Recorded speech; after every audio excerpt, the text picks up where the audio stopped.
کل میری گفتگو ہو رہی تھی جناب عباس پہ، ایک گوشہ خالی رہ گیا تو وہ پہنچانا بڑا ضروری میں سمجھتا ہوں، اور وہ بڑا غلط العام ہو رہا ہے، اور جو بچے آج کل ریسرچ کر رہے ہیں ان کے لیے وہ بڑا مشکل پیدا کر رہا ہے کہ کربلا میں شمر ملعون نے عاشور میں ابن زیاد کی طرف سے ایک امان نامہ دیا تھا، اور وہ امان نامہ تھا حضرت عباس اور حضرت عباس کے بھائیوں کے لیے، اور اس امان نامے کی وجہ یہ تھی کہ شمر جو ہے اس کا تعلق حضرت عباس کی والدہ کے قبیلے سے تھا۔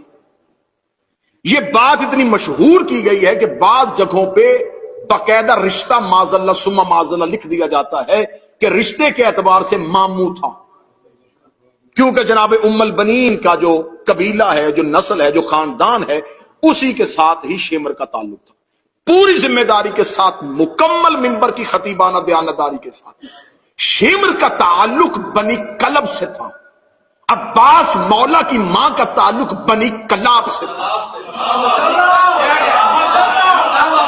دونوں قبیلوں میں فرق ہے، وہ بنی کلاب میں سے تھی، یہ بنی کلب میں سے تھی۔ بنی کلب یہ وہ عرب کا قبیلہ تھا جو صحراؤں میں بھیڑے پالا کرتا تھا، بھیڑے پال کے شہروں میں جا کے بیچا کرتا تھا۔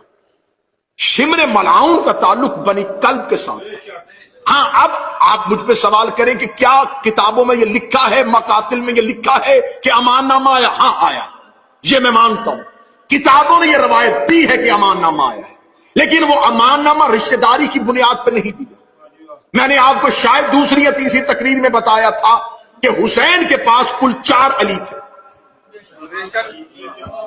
ایک مجلس میں نے بتایا، جناب محمد حنفیہ، جناب مسلم بن عقیل، جناب عباس ابن علی، اور جناب عبداللہ ابن جعفر طیار۔ محمد حنفیہ کو مدینے چھوڑا، عبداللہ ابن جعفر طیار کو کوفے بھیجا، مسلم بن عقیل کو مکہ چھوڑا، جناب عبداللہ ابن جعفر طیار کو، مسلم کو کوفہ بھیجا، صرف اکیلے عباس کو لے کے گئے۔ اب کربلا میں یزید اور یزید کے لشکر کو خوف تھا عباس کا۔ شمر ملعون نے جا کے ایک بھیانک سازش کی، اس نے جا کے کہا کیونکہ ہماری تمہارے قبیلے کے ساتھ ایک تعلق داری ہے بنی کلب کی بنی کلاب سے، لہذا میں تمہیں اور تیرے بھائیوں کو یہ امان نامہ لکھوا کے لے کے آیا ہوں ابن زیاد سے، اگر عباس اور عباس کے بھائی میدان کربلا سے چلے جائیں محفوظ رستہ دیں گے، ان کی زندگیوں کو امان ہے۔ عباس تجھے اور تیرے بھائیوں کو میں ابن زیاد سے امان نامہ لکھوا کے لے کے آیا ہوں۔ اب یہ وقت ہے عاشور کا، یہ وقت ہے میدان کارزار کا، کاش وقت ہوتا تو عباس تفصیلی جملے پڑھتے۔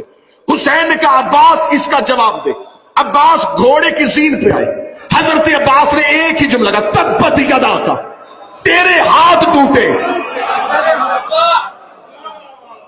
اب علمی جو لوگ بیٹھے وہ اس گہرائی کو سمجھنا، اب وقت نہیں تھا، میدان جنگ ہے اور گھمسان کرن ہے۔ عباس نے ایک جملہ کہا تبت یدا کا، تیرے ہاتھ ٹوٹے۔ یہ لہجہ عباس نہیں ہے، یہ آیت قرآن ہے۔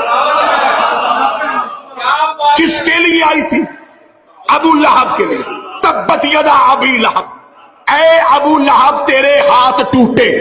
ابو لہب کا آج بھی تاریخ مغالطے میں ہے کہ ابو لہب رسول کا چچا تھا، لیکن ابو لہب رسول کا چچا نہیں تھا، پلا بنی ہاشم میں تھا لیکن خونی نہیں تھا۔